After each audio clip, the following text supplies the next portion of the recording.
misdemeanor site. 10-4-12. Welcome to Law and Order BUX. I'm your host, Bucks County Sheriff Fred Harran.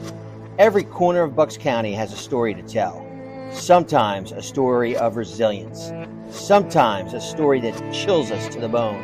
Sometimes a story of government not being able to get out of its own way.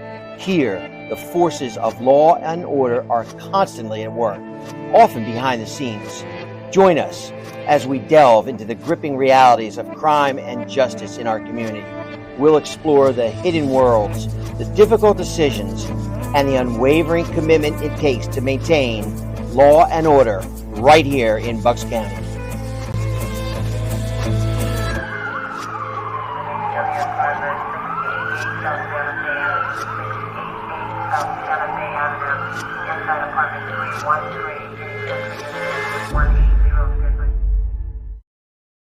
Hi, and welcome to episode 11 of Law and Order BUX, BUX.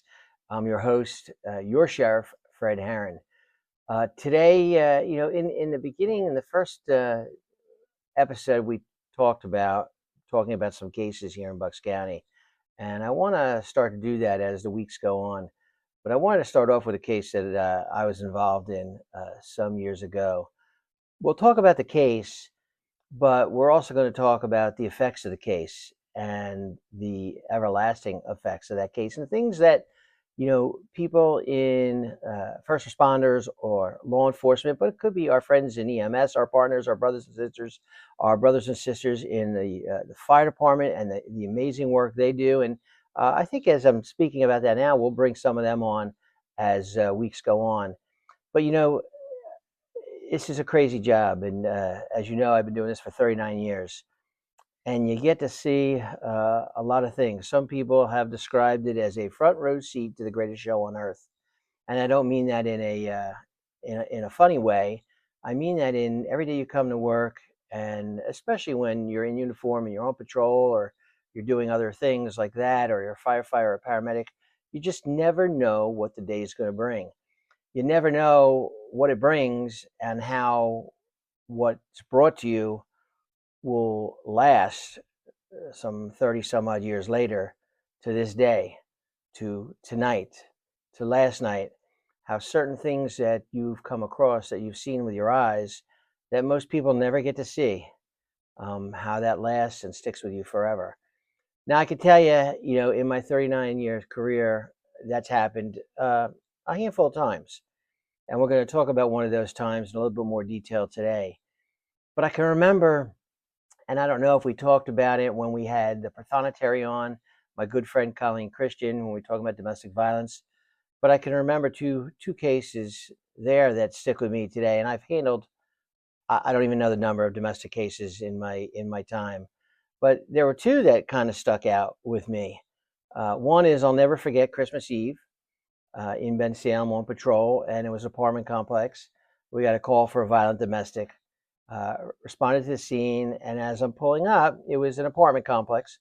And as I'm pulling up, the front windows are broken, and there's presents in a tree on the lawn.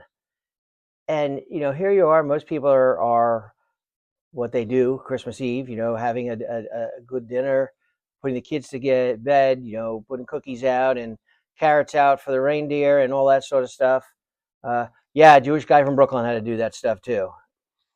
And then I guess Dad and Mom, probably not their first argument, but Dad, I guess, was being a real tough guy and decided he was going to ruin Christmas for the whole family. For what reason? Who knows? Probably, well, nothing's worth that. But I remember him throwing everything outside, breaking the windows. And I remember looking at the two kids. They were up on the balcony, on their the steps going up. It was like a 2-floor apartment. And I can remember them looking through the trindles of the stairs and just like looking out like it would be a Christmas movie. But this did not have a happy ending. Dad wound up getting locked up on Christmas Eve. And those are things that you remember. I remember another time, also domestic. I'd been there before. This time, the laws had changed where you don't, all you need is some basic evidence. And we can go into it another day on arresting in domestic violence cases, but you just need scenes of a crime, something happened, and for the individual to say that something happened. And I'm simplifying it for any lawyers that are out there watching. But in this particular case, a guy had kind of assaulted the woman, and her only physical injuries were his hair pulled out of her head. So he got locked up, and when I went to lock him up, she started giving me a hard time. Then when we got to court, she basically denied everything. But we had enough evidence to get the case through without her testimony, and that's a story for another day. But I ran into that woman, had to be 20 years later. Didn't even recognize her. She stopped me in a store and she said, Officer Harran? And I'm like, yes. And I was now with the chief in Bensalem, the director of Bensalem. She says, you don't remember me, do you? And I'm horrible. I'm very, very bad. And she said, her name, and she said, you arrested my husband back 20 years ago. And I still didn't remember. She told me about the hair and that she gave me a hard time. And then in court, she said that I lied. Nothing happened. I just arrested him for no reason. And I said, now I remember you. She goes, I'm really sorry for what I did that day in court, giving you a hard day when you arrested him, but I got to thank you. We divorced. I got a new husband. He's great to my child from that marriage. And we have now new children together. My life couldn't be any better. And I just had to say thank you. And you think about that in those times. I remember that incident pretty well. So you think of those times, you think, man, this is what the job's all about, trying to make a difference. And in that particular case, you made a difference, not maybe with the first case that we talked about, but the second case. And the list goes on. It's not great, but it goes on of the ones that you really remember. Some things you just don't remember. The new day starts and the old stuff goes out. You can't retain it for a variety of reasons. You can't carry that baggage with you. But there is some baggage that I've carried. Pictures right here in my office too, and we'll talk about that. But it was, I guess, 3 years, just 5 days shy of 3 years that I was hired in Bensalem.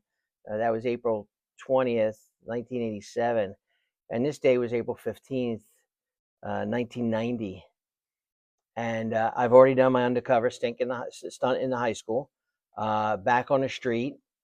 And it was a quiet Sunday morning. It was Easter Sunday, for those of you that don't have calendars in your head like that. But it was April 15th, 1990, Easter Sunday morning. Normally a quiet day. Now, being one of probably then in 1990, I may have been the only Jewish cop.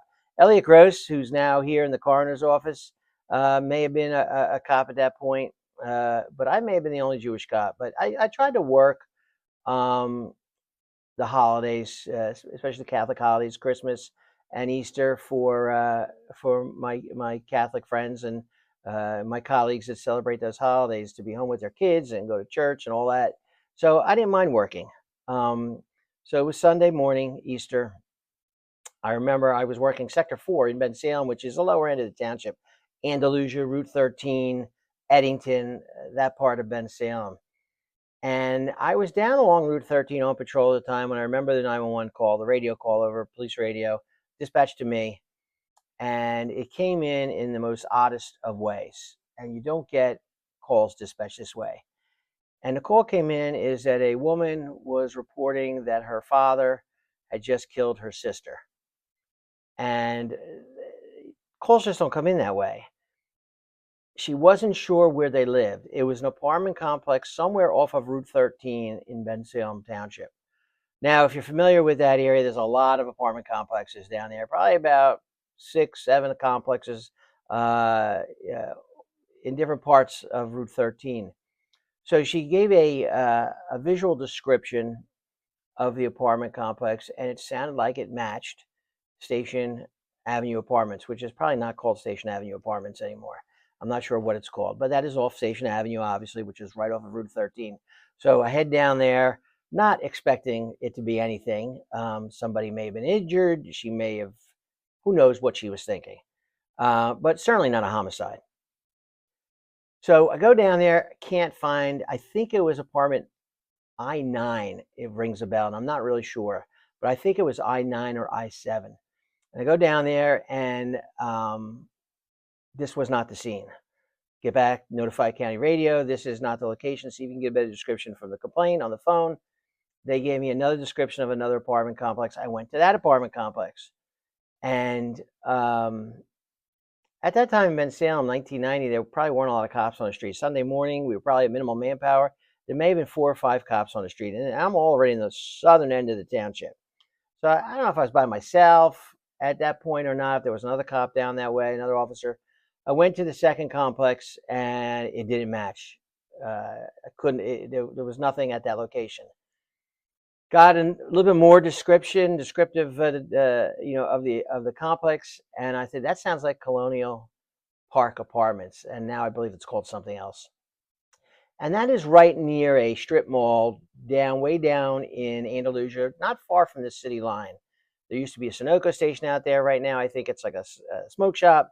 And there's a handful of stores, maybe about a dozen stores in the strip center that right in front of the complex. I go down there, and there's an I-9. The outside of the apartment matches what she's saying. It's a walk up. It's not a open up to the parking lot. So you got to go in the front door, then go up the stairs to the apartment. So I go in the front, and I know there was another officer, again, not that far behind. But again, it just wasn't going to be a homicide in my mind. It was just a misunderstanding. I know you're thinking, how can it be a misunderstanding? Well, she's not in the house. She's calling based on what her father told her, which we learned later. But I go in, and I'm met by an elderly man. Elderly to me because it was 1990. It was, 30 some odd years ago. I was much younger. I was probably 27 maybe at the time, somewhere in that area. I go in, and it's a very dark apartment. There's light coming through, but there's a tinge in the apartment. I cannot describe it. I don't think I can describe.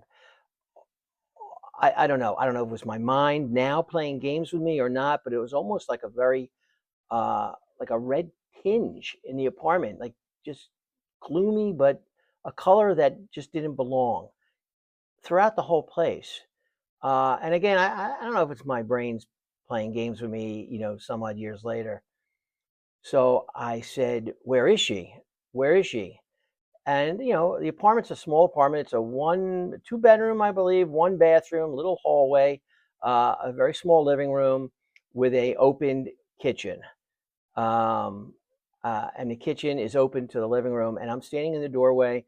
The living room is to my left, and to my, I guess if I'm looking at it, my about 11 o'clock view would be the kitchen.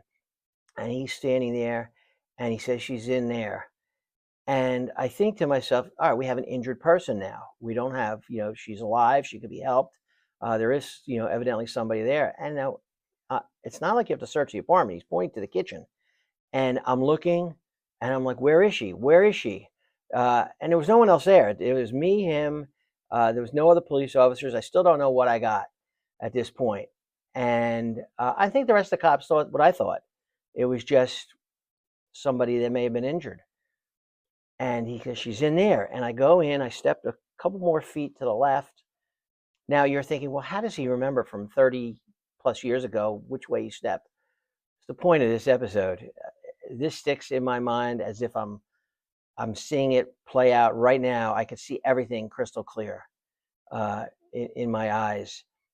I stepped to the left, looking on the ground for a body that, a person that's injured that needs help. And he said, she's right there. And I'm like, where?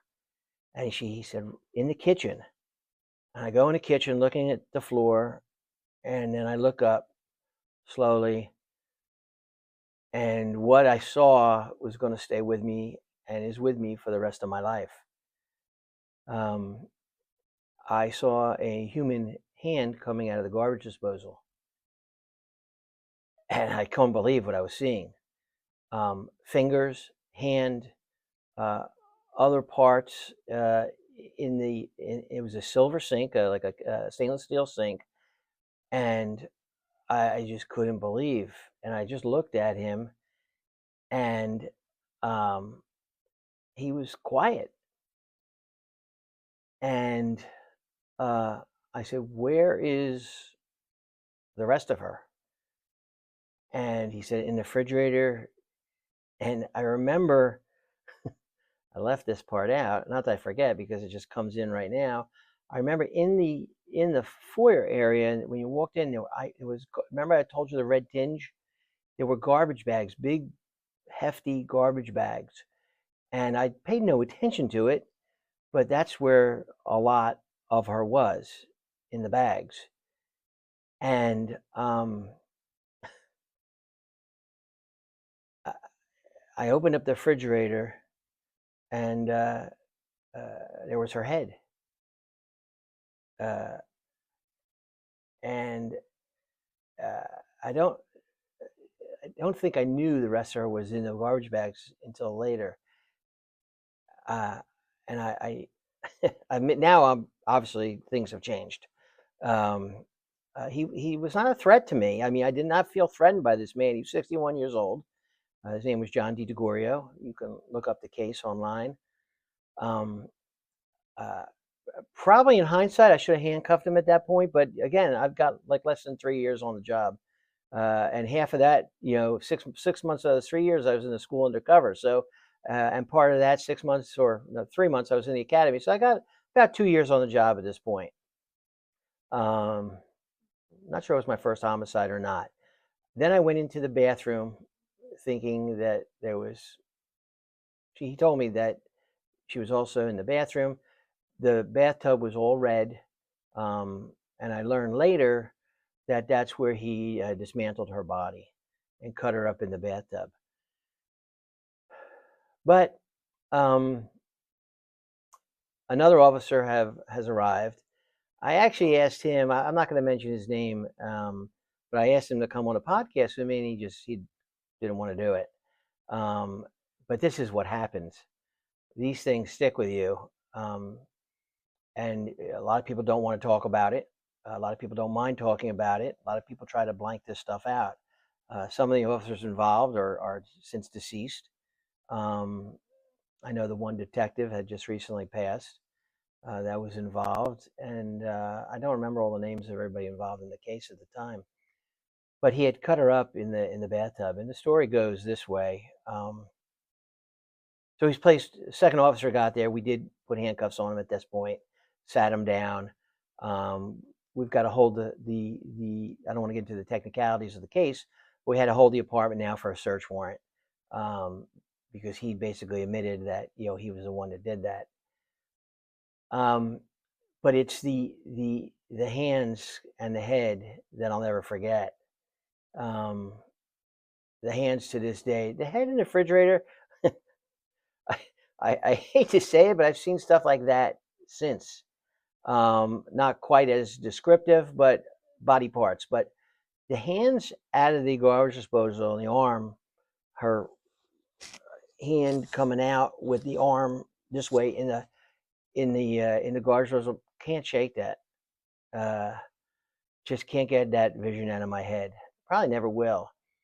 To this day, I can't fish stuff out of a garbage disposal. I can't watch my wife do it. I don't get really squirmy about things, but she knows this. She'll whatever. Something got stuck from that we were cooking, and I can't even watch. I cannot watch her put her hand in the garbage disposal. It's it's my kryptonite, so to speak. Can't do it. Can't do it at all. I don't even like the sound of a garbage disposal. I use it. I don't like the sound of it. I don't know why. If there's any shrinks, the psychiatrist listening, maybe give me a call. Maybe you could tell me why. I don't know. But I don't even like the sound of a garbage disposal. But I will put one on. But the story is the woman, Carol, was the daughter. She was in her 30s. She lived with her dad, had a lot of mental health issues. 1990, 2025, we're still dealing. Mental health has increased. And you heard a little bit when Todd was on. This is not getting any better, but Carol had all kinds of mental health issues. The The story goes that he was working on the garbage disposal. I, Thinking now, why would he do that when you live in an apartment complex? They'll just maintenance will come and fix it. But she attacked him with a tire iron, and he hit her with something that he had in his hand. I don't know what it was, a wrench or something, and then knocked her out or killed her and panicked. Um, and then uh, this is a couple days before he killed her. It wasn't. It was Easter Sunday, I think, is the day we found her, and he um, he wants to get rid of the body.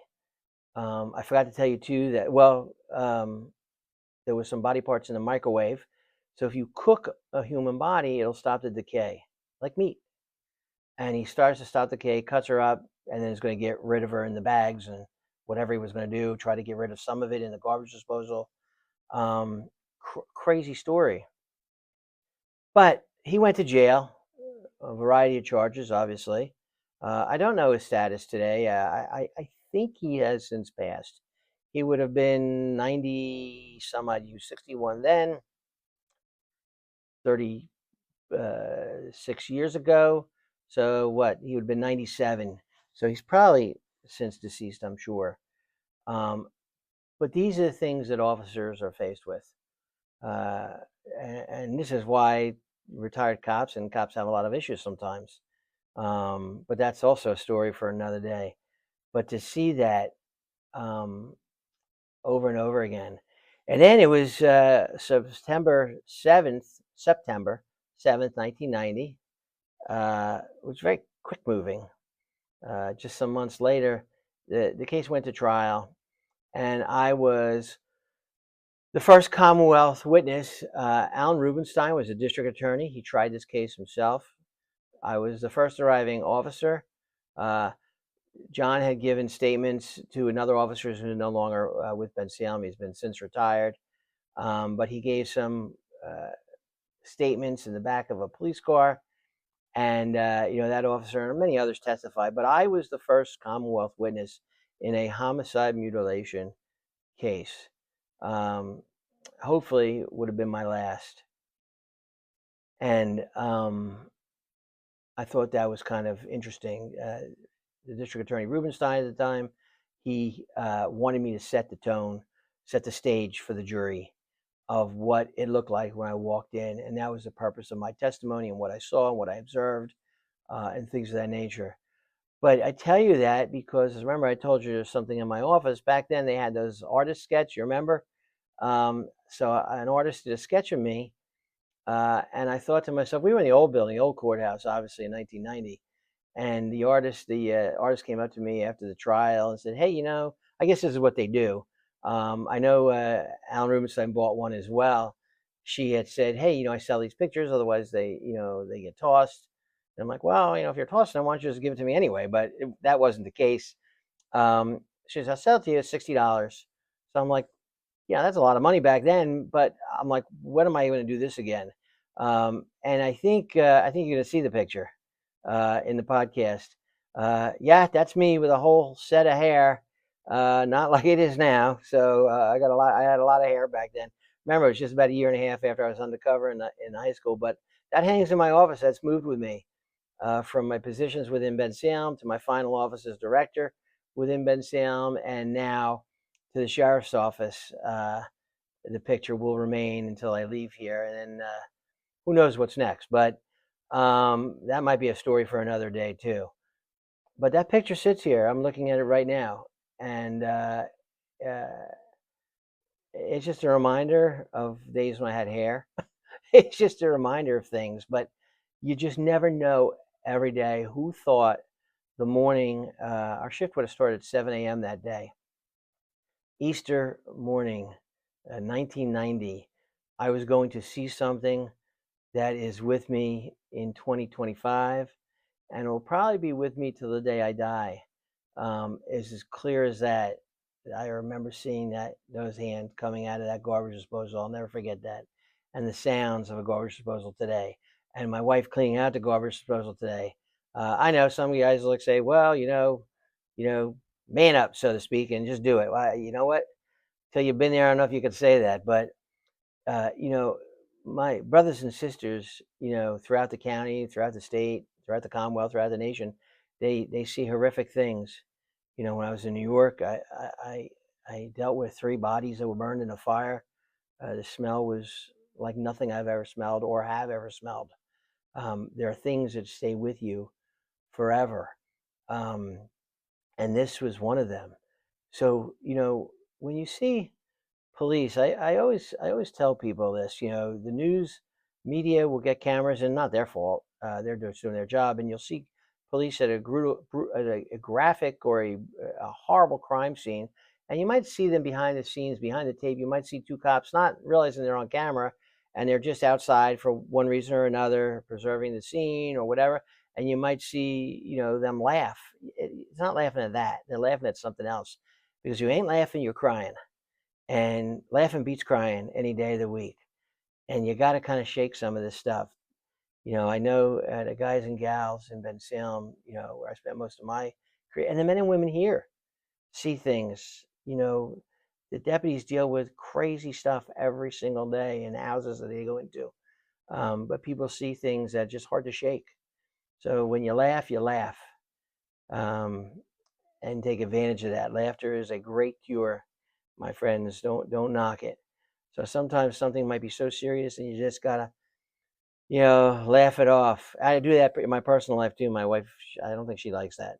Sometimes something might be serious, and I kind of just sometimes chuckle because it just brings me back to reality a little bit. I don't know why, I don't know how, but it does. Again, maybe there's some shrinks out there, or some, I shouldn't say shrink, I guess that's not right. Some psychiatrists or psychologists out there know the answer to that, but um, crazy, crazy stuff that you see in this job. And that one, I wanted to talk about. Everybody deals with things in different ways. Again, a lot of the people are long retired, out of Pennsylvania, deceased, or don't want to talk about it. Me, I find talking about things a little bit more therapeutic to me. Um, some things you hold in, some things, you know, you talk about. And the garbage disposal, just something, if I don't talk about it, then it really starts to get to me, I guess. But that's that.